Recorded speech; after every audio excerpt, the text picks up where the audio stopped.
Base metals are once again on the defensive here today on the London Metal Exchange amid a lack of volatility in the currency markets and bearish sentiment in global economic markets. Early stability seen in Asia soon faded once European business started. Copper in particular slid back below 5,800 to a new 3-month low where it remains, and both zinc and lead remain at 2.5-month lows.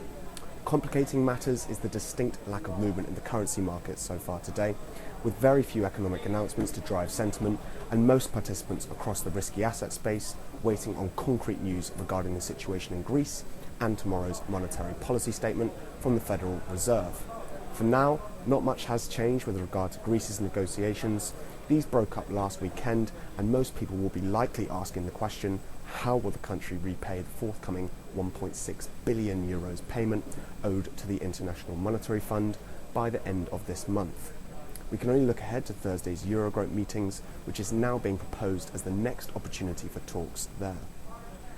The 2-day Federal Reserve meeting starts today. The US Central Bank is not expected to raise interest rates at this meeting, but it may well lay the foundation for action later this year, particularly considering the upward shift in Q2 data so far. For the metals, little change is anticipated in the short and medium term, with overall direction lower as summer conditions increasingly take hold on the market.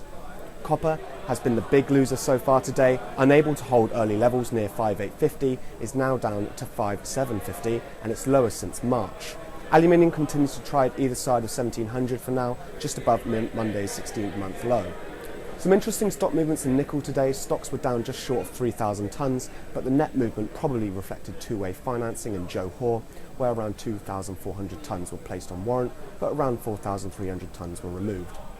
The others are all towards the lower end of recent ranges and are likely to remain around these levels for the remainder of the session, unless some concrete news from Greece appears or some volatility stems from the currency markets.